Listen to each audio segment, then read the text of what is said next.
శ్రీ గురుభ్యో నమః. శ్రీకృష్ణ గురుచరణ సన్నిధి అనే గ్రంథంలోని అంశాలను చెప్పుకుంటూ ఉన్నాము. అందులో భాగంగా 1970 గురు పూజలు అనేటువంటి అధ్యాయంలో మనం ఉన్నాము. పున్నయ్య శాస్త్రి గారు చెప్తూ ఉన్నారు, మాస్టర్ గారు 3వ దానిని కూడా ఈ శతాబ్దపు నరుని దౌర్బల్యములలో ఒకటిగా చేర్చిరి. అది ఏ కీర్తి కాముకత. 3వ దాన్ని అంటే మొదటి 2 చెప్పారండి. ఏమిటవి? కామిని కాంచనాసక్తి అంటే డబ్బు పట్ల ఆసక్తి, స్త్రీ పట్ల ఆసక్తి. ఈ మొదటి 2 అని అనుకుంటే కనుక 3వది ఉందట. ఇవన్నీ ఏంటి? ఈ 1, 2, 3 ఏంటివి? మనిషి పతనానికి హేతువులు. కనుక ఈ 2 కాక 3వది ఏంటి? అది ఏ కీర్తి కాముకత. కీర్తి, నన్ను గొప్పవాడు అని అనుకోవాలి అందరూ అనేటువంటి దాన్ని కీర్తి కాముకత అంటారండి.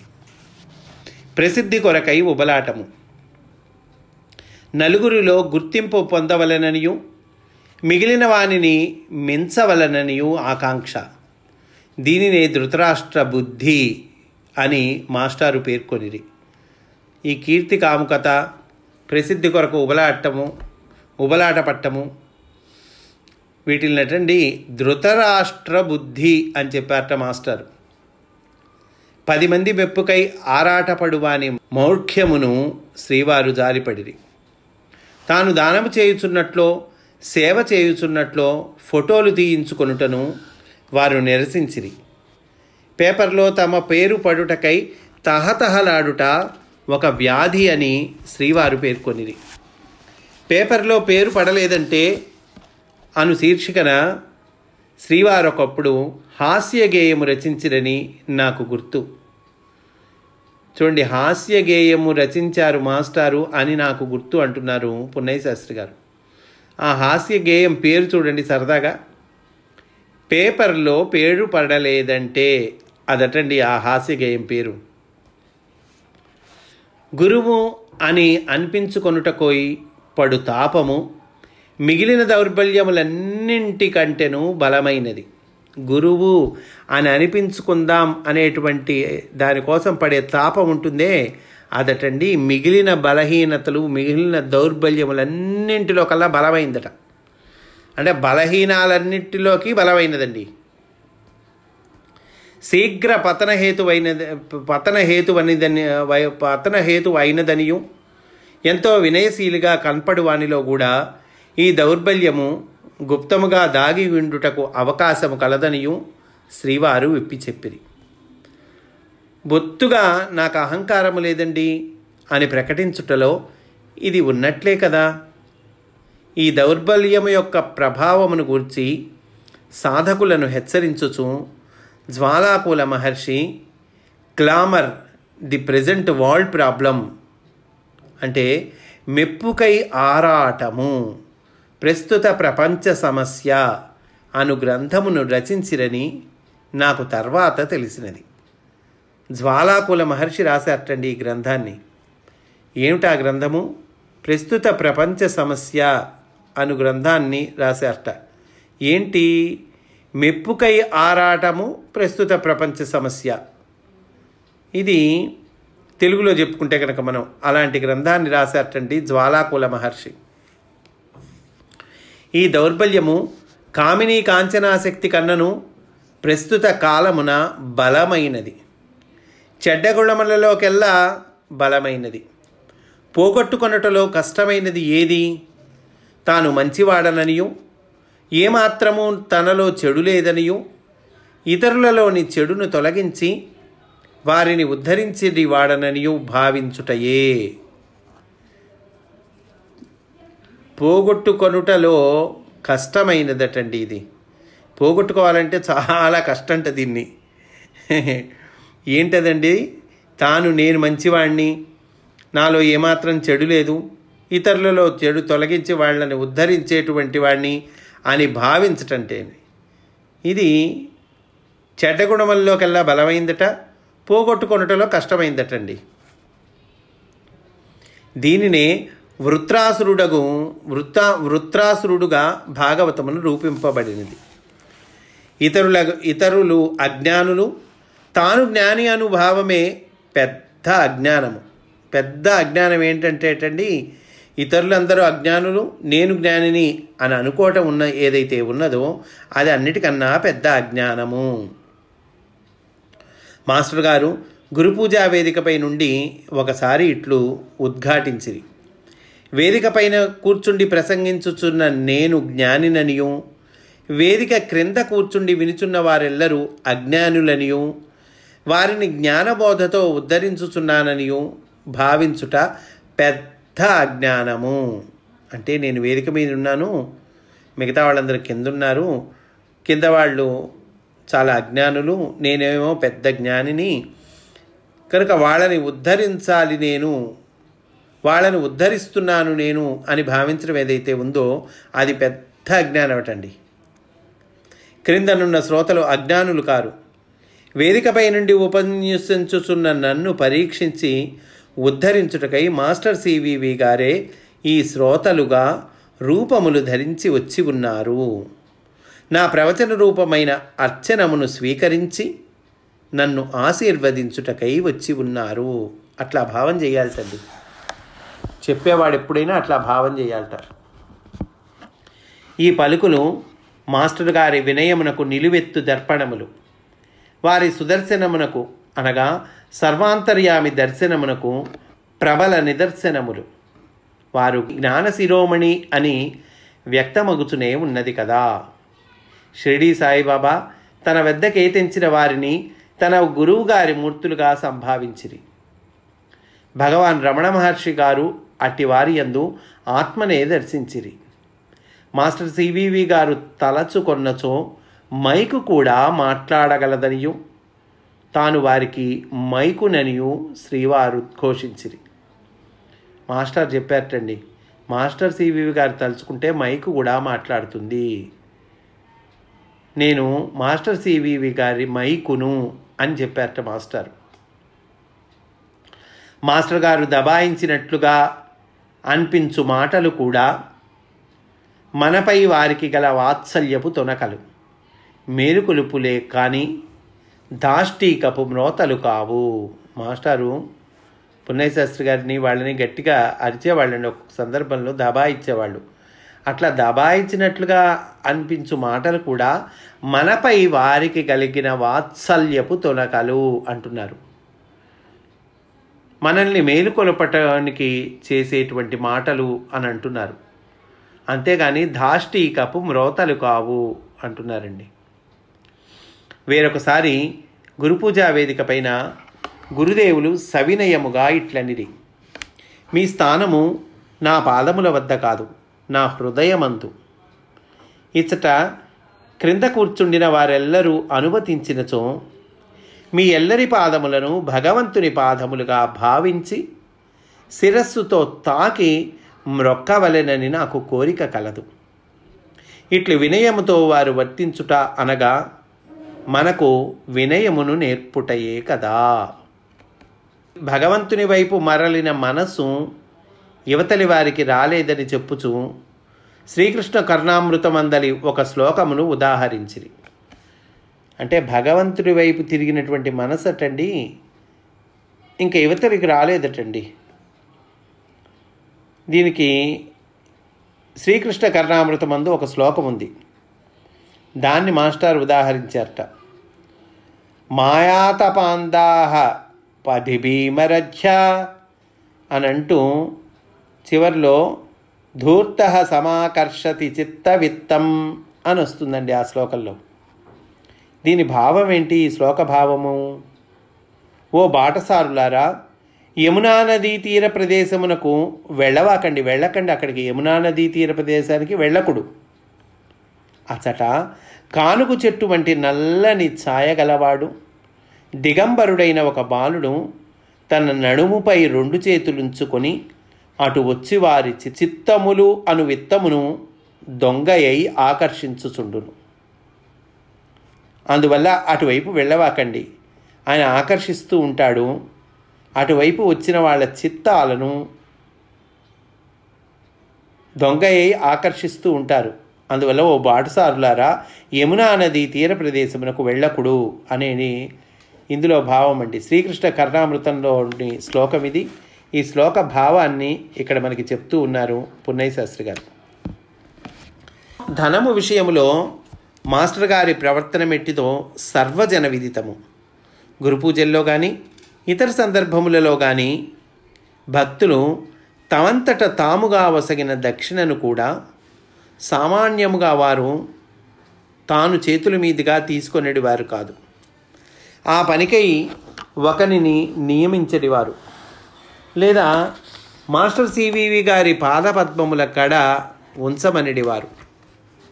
తాను స్వయముగా తన చేతుల మీదుగా తీసుకొన్నచో మాత్రమే తృప్తి చెందడి కొందరు భక్తుల వద్ద తీసుకొని వెంటనే దానిని ఆ పనికై నియమించిన వానికి అప్పచెప్పేవారు.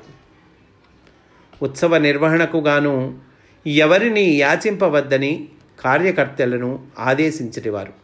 ఇప్పటికీ అదే కదండి, ఇప్పటికీ చక్కగా అదే మాస్టారి పద్ధతే పాటిస్తూ ఉన్నారు.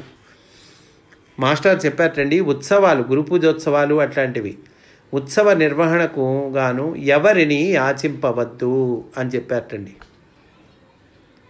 శ్రీరామకృష్ణ పరమహంస శ్రీవారికి ఆదర్శము.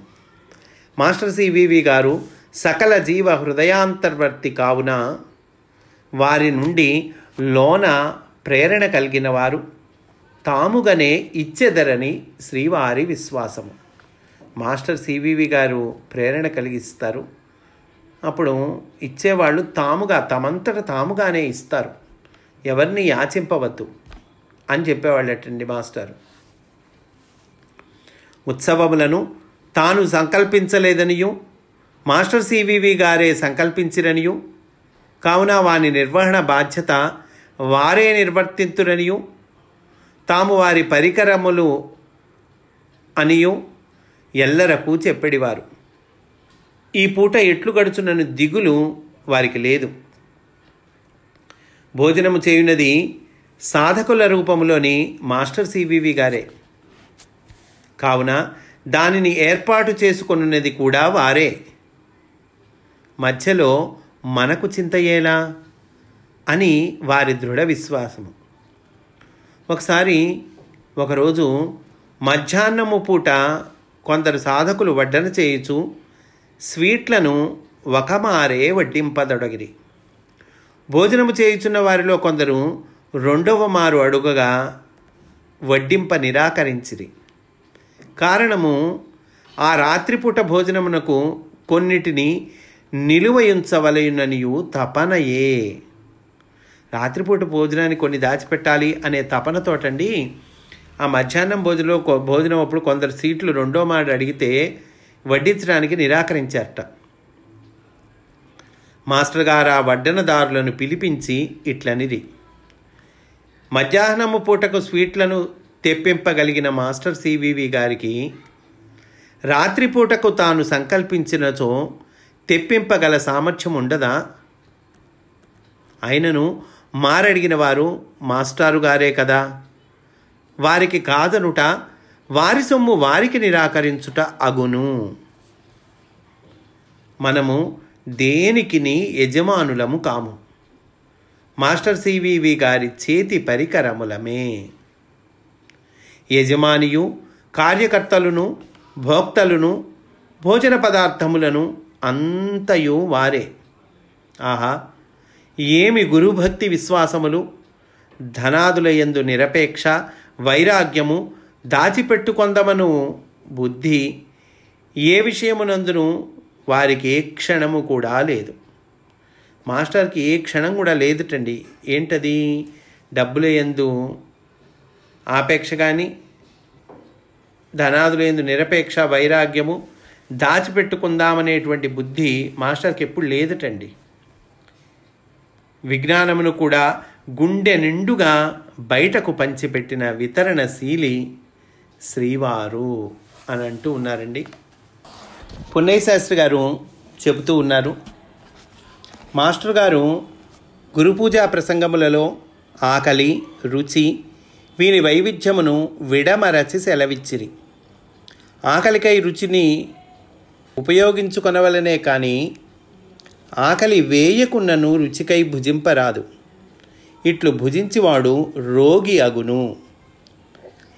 పశువెన్నడును లంచమిచ్చి ప్రలోభ పెట్టినను ఆకలిని దాటి మరికొంచెము భుజింపదు. కొందరు ఆవకాయ పచ్చడి తినుచునే కన్నీరు కార్చుచు చేయి విదల్చుచుందురు. ఆ బాధ అట్టిది. అయినను దానిని భుజింప ఆసక్తులగుదురు. బాధాకరము అనగా అనారోగ్యప్రదమని తెలిసినను అభ్యాస బలమున విడువలేరు.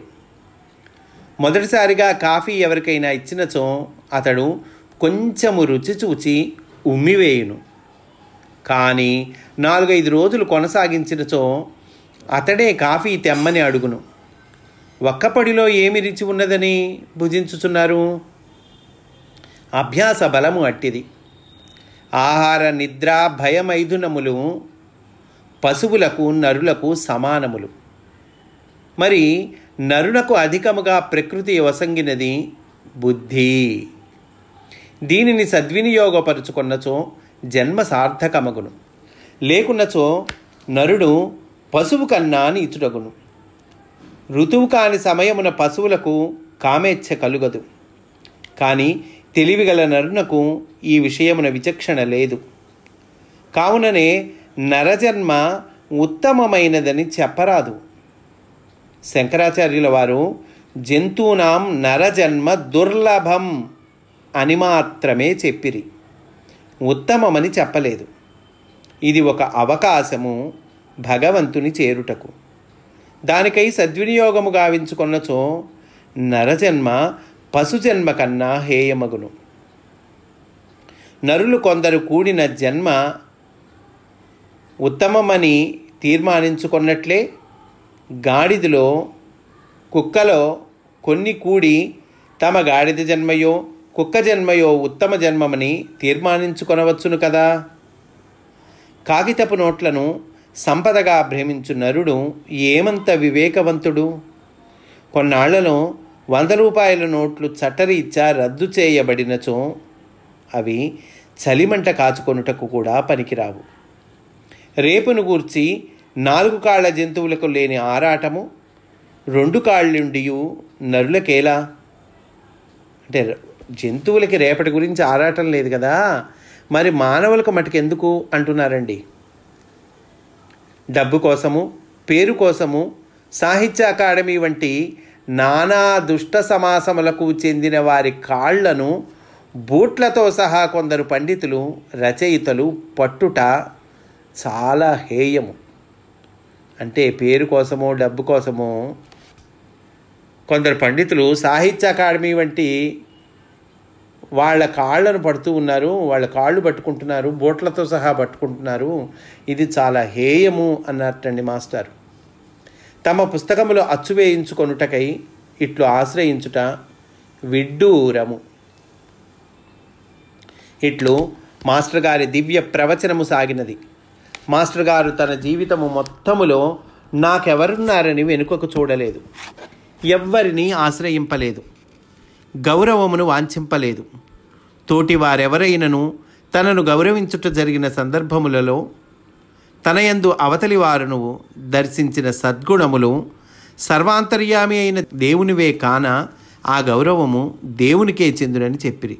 అంటే ఎవరైనా మాస్టర్ గారిని గౌరవిస్తేట మాస్టర్ అనేవాళ్ళటండి,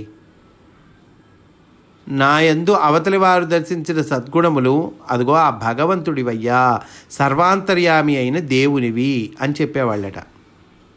నా అందున్న గుణాలు భగవంతుడివి అని చెప్పేవాళ్ళటండి. ఆ గౌరవము దేవునికే చెందునని చెప్పిరి. మరియు తనను గౌరవించు వారిలోని అంతర్యామి వారిని గౌరవింపవలనని ఉపదేశించుచున్నాడని వాక్కురుచ్చిరి. జ్ఞానస్ఫోరకములకు వాక్కులు తమ ద్వారమున వెలువడినవే కానీ తమవి కావనియు తానును ఒక శ్రోతననియు శ్రీవారు సెలవిచ్చిరి. మాస్టర్ గారు 1970 గురుపూజోత్సవములలో పాండురంగ మాహాత్మ్యమునందలి ఐతనీతోపాఖ్యానముపై ప్రసంగించిరని గుర్తు. 1970లో మాస్టర్ గారటండి పాండురంగ మాహాత్మ్యము అందులోటండి అయుత నీయుతోపాఖ్యానము అని ఒక కథ ఉందటండి. అయుత నీయుతోపాఖ్యానం. ఆ కథపై మాస్టర్ ప్రసంగించారని గుర్తు అని ఆ కథని చెప్తూ ఉన్నారండి పున్నయ్య శాస్త్రి గారు. ఈ కథలో చాలా మెసేజ్ ఉందండి, చాలా పెద్ద మెసేజ్ ఉంది, చాలా అంతరార్థం ఉంది. కనుక ఈ కథను మనం శ్రద్ధగా విందాం. పున్నయ్య శాస్త్రి గారు చెప్తూ ఉన్నారు, ఈ కథ మాస్టర్ గారికి చాలా ఇష్టమైనది. పలు సందర్భములలో దీనిని శ్రీవారు వివరించిరి. ఐతనీతులను ఇరువురు అగస్త్య మహర్షి శిష్యులు, ఇరువురును సమగ్రముగా సనాతన విద్యలను గురువు వద్ద నేర్చుట జరిగినది. అగస్త్య మహర్షికి 2 శిష్యులటండి. 2 చక్కగా గురువుగారి దగ్గర నేర్చుకున్నారు, సనాతన విద్యలను నేర్చుకున్నారట. విద్యాభ్యాసము ముగిసిన వేళ గురువుగారు శిష్యులు ఇరువురిని తగిన వధువులను వివాహమాడి గృహస్థ ధర్మమును అనుష్ఠింపుడని ఆదేశించెను. నాయన చక్కగా పెళ్లి చేసుకొని గృహస్థ ధర్మాన్ని స్వీకరించండి అని గురువుగారు శిష్యులిద్దరిని ఆదేశించారు. బాగుంది. ఇరువురికి తగిన కన్యలను గురువే కూర్చెను. ఆయనే వెతికి పెట్టారట 2కి తగిన కన్యలను. ఇంకా బాగుంది. అయితే ఐతుడు వివాహితుడైనచో బంధములలో చిక్కుకొందునను భయముతో వివాహమునకు అంగీకరింపలేదు. అయ్యా, వివాహం అయితే బంధాల్లో చిక్కుకుంటాను, నేను పెళ్లి చేసుకోను అని అన్నట్ట ఐతుడు అనేటువంటి వాడు. గురునాజ్ఞను ఉల్లంఘించిన వాడయ్యను. నీతుడు మాత్రము గురునాజ్ఞ చప్పున ఆ వివాహమాడెను. గురునాజ్ఞను పాటించిన విధేయుడకుటచే అతడు బంధములలో చిక్కుకొనలేదు. ఇక ఐతుడు గురువుగారి శాపమునకు గురి అయ్యను. ఎందుకంటే గురువుగారు వివాహం చేసుకోమని చెబితే ఈయన చేసుకోలేదు కదండి, అందువల్ల గురువుగారి శాపానికి గురయ్యాట ఐతుడు. నీతుడేమో చక్కగా పెళ్ళే చేసుకున్నట్ట, అందువల్ల గురువాజ్ఞను పాటించాడు కాబట్టి, గురువుకి విధేయుడయ్యాడు కాబట్టి అతడు బంధాల్లో చిక్కుకోలేట. ఇక ఐతుడి సంగతి చెప్పుకుందాం. ఐతుడిని గురువుగారు శపించారు. అగస్త్యుడు అతనిని కప్పవుగమ్మని శపించెను. కప్పవైపోయుగాక అని శపించాటండి. అతడు మొగ కప్పయ్యి పెక్కు ఆడకప్పలతో సంసారము చేయవలసి వచ్చెను. కప్పవి కమ్మని శపించాడు కదండి. ఆ తర్వాత ఏమయ్యాడు? అతను మొగ కప్పగా జన్మించాడు. పెక్కు ఆడకప్పలతో సంసారం చేయవలసి వచ్చిందట. అతడు తన భార్యలతో కూడి పండరీపుర క్షేత్రమున పాండురంగని ఆలయమున వాకిటియందు గల నరసింహస్వామి సన్నిధిలో చేరుటతో గురువుగారి దయాపూరితమకు శాప విమోచన వాక్కు దానిని అనుసరించి శాప విముక్తుడాయను. అట్లా కప్పగా అతను జీవిస్తున్న సమయంలో అటండి చక్కగా పండరీపుర క్షేత్రమున పాండురంగని ఆలయం ఉంది. ఆ ఆలయం వాకిటే ఎందుగల నరసింహస్వామి, ఆ నరసింహస్వామి సన్నిధికి చేరుకున్నట్ట ఈ మగకప్ప ఆడకప్ప. గురువుగారి దయాపూరితమైన శాప విమోచన వాక్కును అనుసరించట అట్లా చేరుకునేసరికి శాప విముక్తుడయ్యాటండి. గృహస్థ ధర్మానుష్ఠానము, స్త్రీ సాహచర్యము బంధకారణములు కాదని గ్రహించెను. అప్పుడు శాప విమోచనం అయ్యాక అప్పుడు గ్రహించాడండి. ఏమని? అయ్యా, గృహస్థ ధర్మమును పాటించటము, స్త్రీతో కలిసి చరించటము, స్త్రీ సాహచర్యము ఇవి బంధకారణములు కాదు అని గ్రహించట. ఈ కథ చిన్నదే కానీ అమోఘమైన ఉపదేశము ఇందు ఉన్నది. పున్నయ్య శాస్త్రి గారు చెప్తూ ఉన్నారండి. వేదధర్మ పవిత్రత, సాధనలోని మెలకువలు ఇందు గర్భితములైనవి. బంధకారణము మనస్సే కానీ బయటనున్న స్త్రీ కానీ ఎవరునూ కారు. ఇక్కడ ఇతను ఏమన్నాడండి? పెళ్ళి అయితే అది బంధంలో చిక్కున్నట్టు, అందువల్ల నేను పెళ్లి చేసుకొని అన్నాడు కదా. కానీ ఇక్కడ ఏం చెబుతున్నారు? బంధకారణము మనస్సయ్యా, నీ మనస్సే, అంతేగాని బయట ఉన్న స్త్రీ కానీ ఇంకెవరన్నా కూడా కాదు అంటున్నారు. పరిసరముల రూపమునను, భార్య రూపమునను, ఎల్లరి రూపమునను ఉన్నది అంతర్యామి అయిన భగవంతుడే. కనుక అందరి రూపంలో ఉన్నది భగవంతుడే.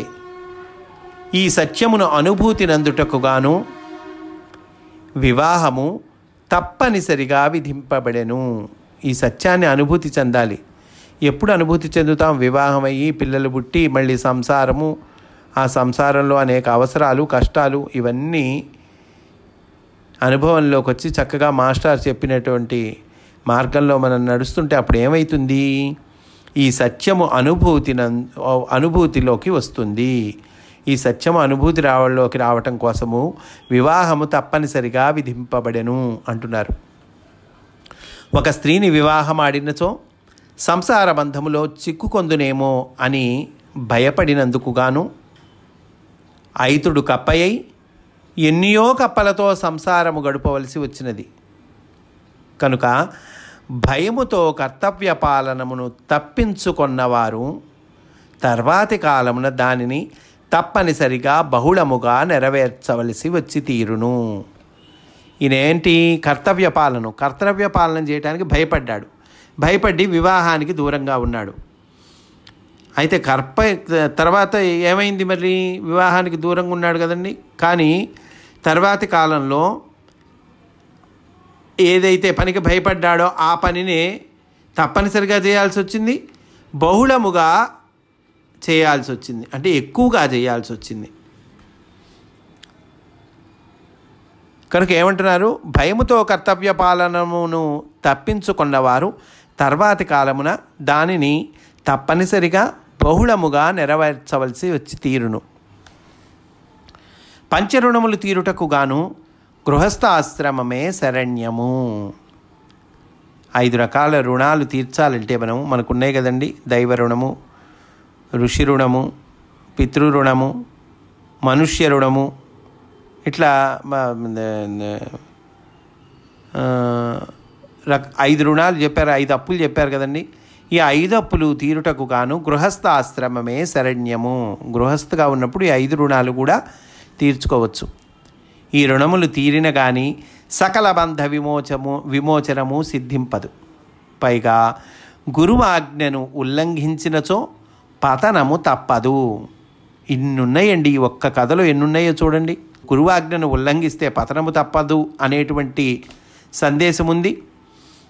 కనుక గృహస్థాశ్రమమే శరణ్యము, 5 రకాల అప్పులు తీరటానికి అనేటువంటి సందేశం ఉంది.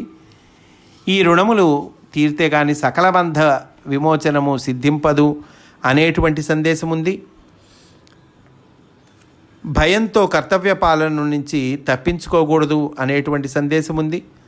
భయంతో కర్తవ్య పాలనము నుండి తప్పించుకున్న వాళ్ళు తర్వాతి కాలాన దాన్ని తప్పనిసరిగా బహుళముగా నెరవేర్చవలసి తీరును అనేటువంటి సందేశం ఉంది. కనుక చూడండి, ఒక్క కథలో ఎన్ని సందేశాలు ఉన్నాయో. ఈ దివ్యోపదేశములు ఈ కథలో కూర్చబడినవి. పతితుడైన వానికిని ఉద్ధరణ లభించును. ఎట్లు? కర్తవ్య నిర్వహణ పూర్తి అయి మహనీయుల సాంగత్యమున కానీ అర్చామూర్తిగా వెలసిన భగవానుని సన్నిధిలో కానీ లభించును. పతితుడైనటువంటి వాడు, అతనికి కూడా ఉద్ధరణ. ఇంకా ఉన్నాయండి ఇందులో సందేశాలు చెబుతున్నారు మనకి. పతితుడైన వాడికి కూడా ఉద్ధరణ లభిస్తుందయ్యా. ఎట్లా లభిస్తుంది? కర్తవ్య నిర్వహణం పూర్తయితే లభిస్తుంది. మహనీయుల సాంగత్యమున కానీ అర్చామూర్తిగా వెలసిన భగవానుని సన్నిధిలో కానీ లభిస్తుంది. ఇచ్చట నరసింహస్వామి, పాండురంగస్వామి దైవతామూర్తులు. చంద్రభాగా నది తీరస్థ ప్రదేశమిది. క్షేత్రమా పుండరీకుడను మహాభక్తుడు తపస్సు చేసిన పుణ్యస్థలి.